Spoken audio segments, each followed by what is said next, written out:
Welcome to our series of 8 Advent Reflections from the SMA. We will join the church throughout the world to prepare to celebrate the miracle of the Incarnation, God becoming man.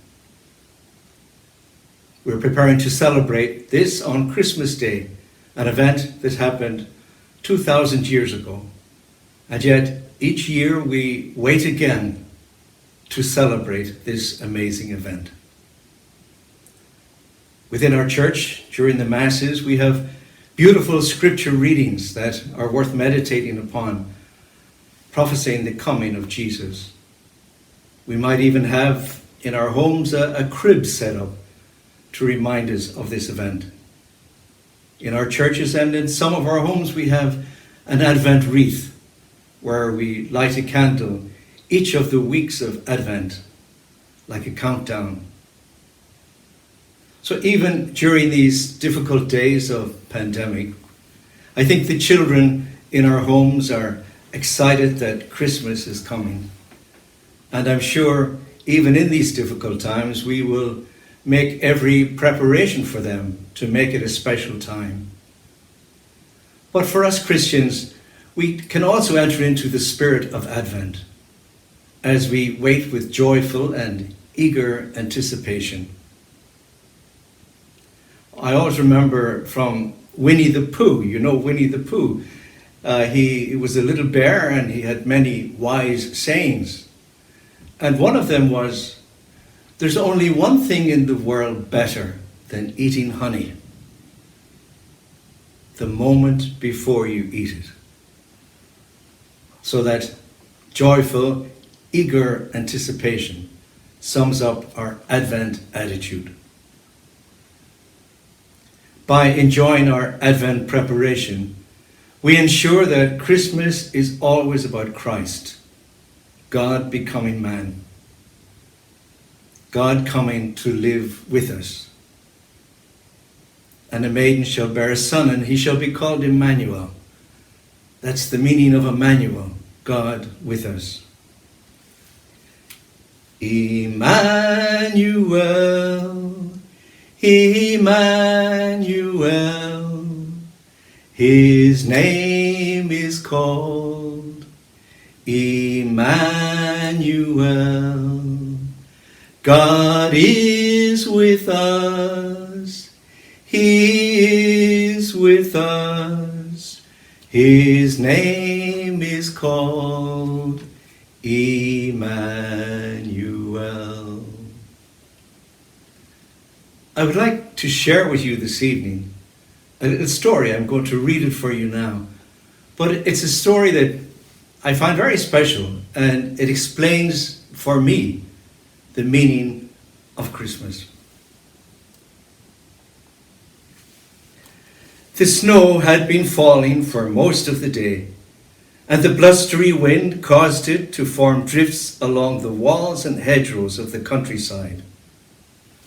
As darkness fell, both wind and snow continued unabated, not the kind of weather for going outdoors you would imagine. But in the scattered farmhouses on the side of the hill, and in the cluster of cottages that formed the little town down below in the valley, people were wrapping up in their warmest winter clothes to brave the snowstorm. It was Christmas Eve, and already the bell from the church tower could be heard above the storm, calling people to the midnight mass. In one particular farmhouse, a mother was putting the final touches to the clothing preparations for herself and her children, sharing their excitement about the special night that it was, and concealing her anxiety about how they would manage the 3-kilometer walk down the hillside to the town and back up again in such a bad storm. She also made an effort to hide the sadness in her heart, so as not to spoil the joy and happiness of her children. Her husband Thomas would not be going with them to the church. He didn't believe in God. He didn't speak about it much, But she knew that he found it too difficult to accept that a God who was supposed to have created the whole universe could want to become like one of his creatures. It was too far-fetched, and so he didn't believe. He didn't object to herself or the children believing in God or going to church, though he often joked her about it. Otherwise, he was as good a husband and father as any woman could ask for. But because she loved him so much, there was a constant pain in her heart because she couldn't share this most important part of her life with him.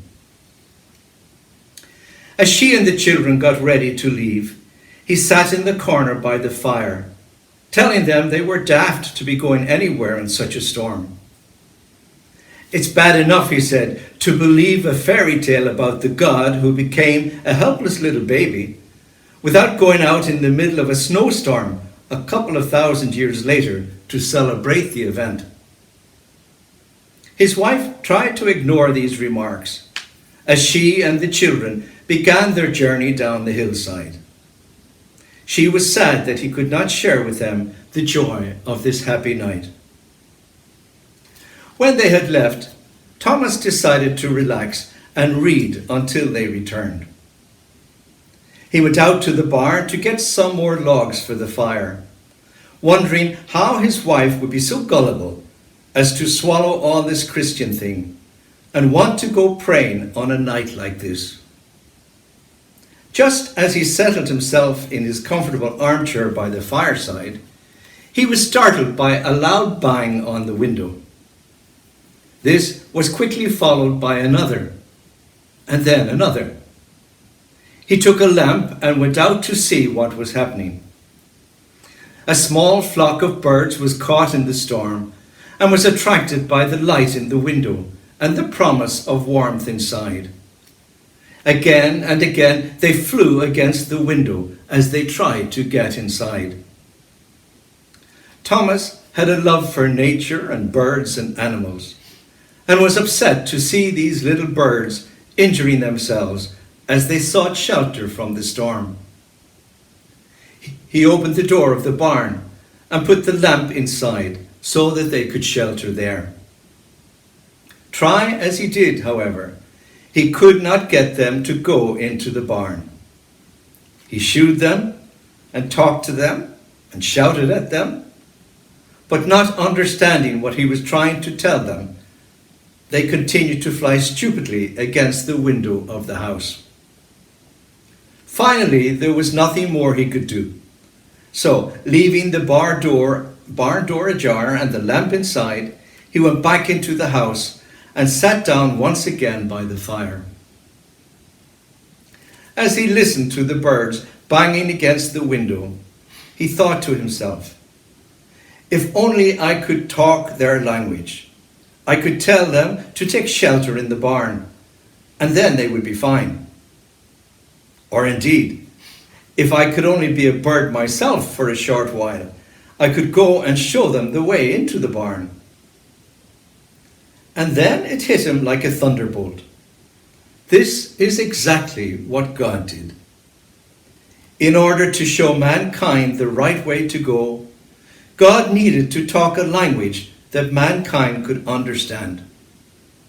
More than that, God even decided to become a man himself, with all man's weakness and helplessness, in order to be better able to lead all other men and women to the truth.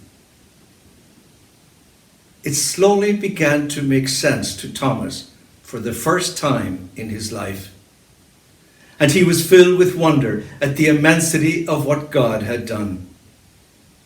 He considered what a huge step down it would be if he, Thomas, were to become a bird.